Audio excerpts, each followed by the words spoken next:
Well, good evening, everyone. If we haven't met yet, my name is Kevin Ross, and I am the founding chairman of First Washington. So tonight we're going to go through a very quick team briefing about the first tech challenge for the 2020-2021 season. And specifically, we're going to talk about the remote event schedule that we've got coming up for you. With that, let's just dive right in. Here's what the topics we'll be covering tonight. We're going to talk about the overall schedule for our events and the various things that we're going to do. We're going to spend a little time talking about registration fees and then give you a plug for our next version of the virtual pits. So as you know, this is a little bit of a weird year, and we appreciate your sticking with us as we work through some admittedly very clunky parts of doing the first tech challenge.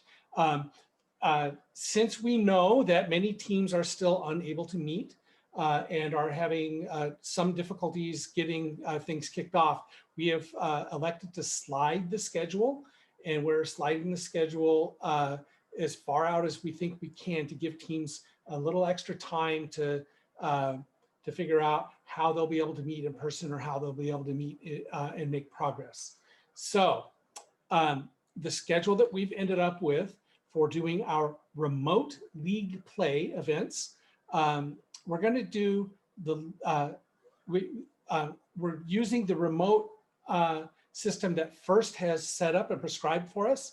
That allows for 7 days for a league play window, a match play window. And so the schedule that we have decided on is the first window will be March 31st through April 6th. That's a Wednesday through a Tuesday. And so you'll play 6 official rounds in that week window and report your scores to First using the scoring software. We'll get into the details of that as we get closer and as the software solidifies. The second league window that you're going to play is going to be April 14th through April 20th. Again, a Wednesday through a Tuesday. We realize that there are some spring break conflicts during the second league window. We've split it, but midweek to midweek. So hopefully you'll either be able to do it at the beginning or the end, or if that ends up being an issue for you. Those events will be followed by what are called our interleague events, and interleague events will be done Sunday, April 25th through April 30th. And then at interleague events is when judging happens. Your first round of judging happens. The judging is going to happen on Saturday, May 1st. I'll get into the details of what the schedule looks like and then in a minute here. And then the awards ceremony will be on May 1st at 6 p.m. And we will be handing out awards. So that's pretty exciting. The state championship match play will be May 9th through May 14th, again, a Sunday to a Friday. And then judging will happen on May 15th. That's also a Saturday, and with the final award ceremony will be on May 15th at 6 p.m. So hopefully these calendar dates will make sense to you, and we're looking forward to putting on a really, really good set of events for you. Moving right along, let's talk about the judging, which is kind of a big change. We're going to do, judging is going to be available for all registered FTC teams, even if you actually didn't get to build a robot.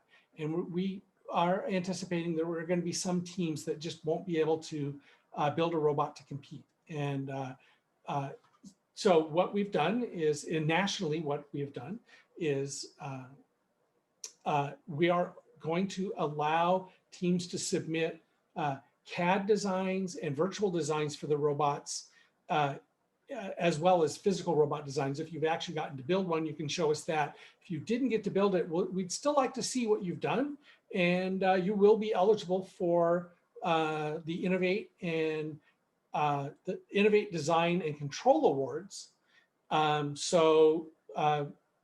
In order to do that, we highly recommend that you do as good of a detailed job as you can coming up with a CAD model of the robot that you would have liked to have built. And those awards are looking for innovative designs, unique features on a robot design. We're also looking at the design award, which is where form and function sort of meet, and CAD is very important for that design award. And then tell us about what your software does or what your software is planned to do. And so we'll be able to evaluate you on things like that. All of the other awards, the Connect, Motivate, and Think Award are still applicable. And so as is the Inspire Award. So those social awards, which are Connect and Motivate, check those out in the game manual. There is still time to do outreach. So we are looking forward to seeing what creative ways you have to do outreach remotely. And I'll give you the same advice I've given many, many teams, which is there are tons of like elementary schools, like 3rd grade through 6th grade. There are a ton of teachers in the world that would love to have something new to share with their students. So if you wanted to show off your robot designs or show off what FIRST is about, talk about what FIRST LEGO League is and how their students could get involved with FIRST LEGO League in the next calendar year, that would be awesome. And that's a great way to do FIRST-oriented outreach. You can do the whole thing remotely via Zoom. You don't even have to do your local school district. If you can find ways to contact schools in more remote parts of the state, that, I'll be honest with you, that would be a little more impressive to the judges if teams in the west side of Seattle, of west side of the state, managed to do some outreach with teams in remote areas of the state. I think that would be pretty cool. Okay, so still time for you to get involved and do that. Just to give you sort of a feel for what the judging day will look like. So the remote judging sessions will all be done on either Zoom or Google Meets, probably going to be Zoom.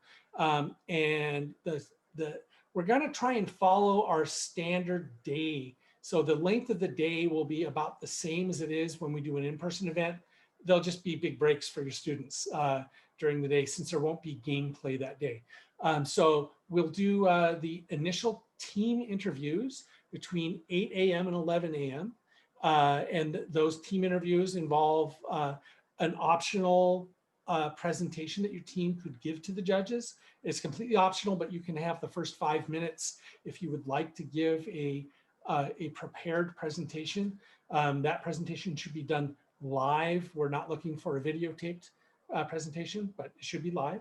And then at about the 5-minute mark, you should be planning on inviting questions from the judges, and they'll probably talk to your team for another 5 to 10 minutes. And then your team interview will be done. A little bit later that day, at about, we think at 1 o'clock, we're going to do something called the virtual pits. And some of you have done these before. Others, the basic idea is that you will be part of a larger Zoom meeting, and your team will have its own breakout room, and teams will be able to go visit each other in the breakout rooms. The goal behind this is for you to be able to see what other teams have done and get to know folks, but also this is an opportunity for the judges to come back and revisit teams that they found interesting and revisit teams that they'd like to hear more from. So this is something we normally do. It's a normal part of our judging process at live events, and we're going to try and replicate that here remotely. We do ask that and we'll be reminding folks, it'll be very obvious when the judges show up. They will have the word judge in front of their names. So it'll be Judge Kevin and Judge Ted and Judge Marissa, right? So these are, it'll be obvious when a judge shows up, and we'll probably have a virtual background for them that is very distinctive, probably the gold color. So if you're in a room and it isn't your team's room and the judges appear, be gracious, professional, and give the team some space, and maybe go visit another team until the judges are done with that specific team. Okay. And then at the end of the day, somewhere around 6 p.m., we'll end up having a live awards ceremony, and we will present the awards for the event that you're at. This will be the same process, both at interleagues and at the state championship. Hopefully that made some sense. There's still a lot of details here that we haven't shared with you, but we'll share those with you as we get closer. But we just wanted you to get a feel for the amount of time you need to allocate on those days that we're doing judging. Another aspect of judging is the remote judging for the Innovation Challenge. At the moment, all of that scheduling is going to be handled by FIRST centrally. So FIRST Washington and the local delivery partners are not actually involved in that. They haven't released very many details of the hows and the whens. That is going to happen. We expect that those details will come out soon, but we just want to let you know that your submissions are due on March 4th. And we believe that that the judging is going to get scheduled mid to late March. So it shouldn't overlap much with our judging. So you should be in pretty good shape for that. Stay tuned for details. Keep an eye out on our future email blasts, and we will, as soon as we have good information to share with you, we'll convey that to you. Okay. I want to take a moment to talk about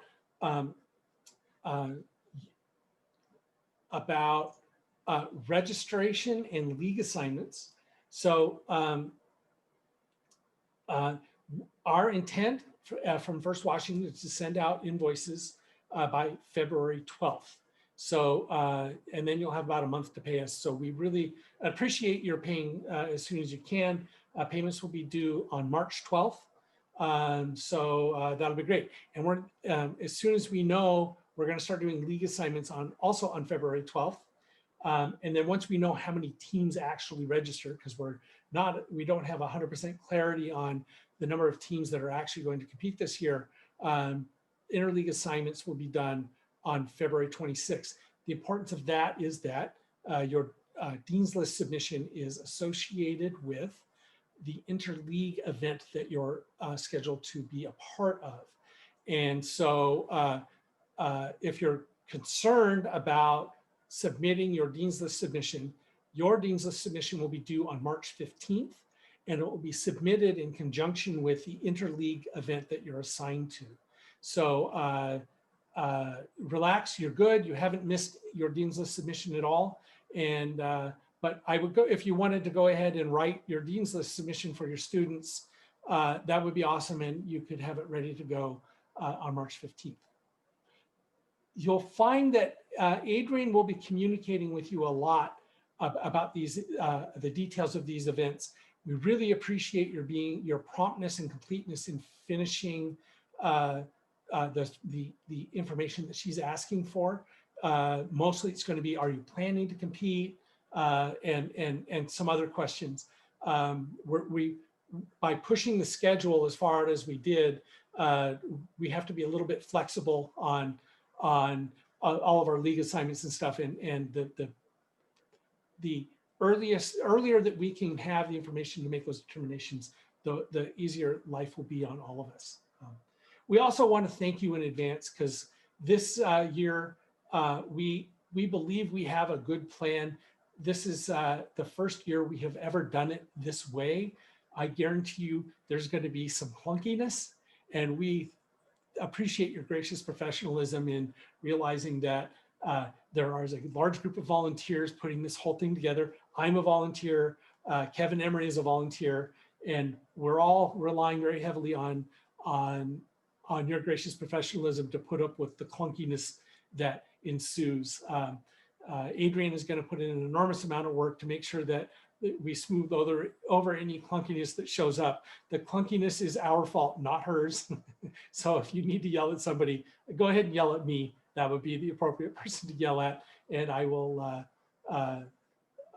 listen with great interest. So, okay, moving on from that.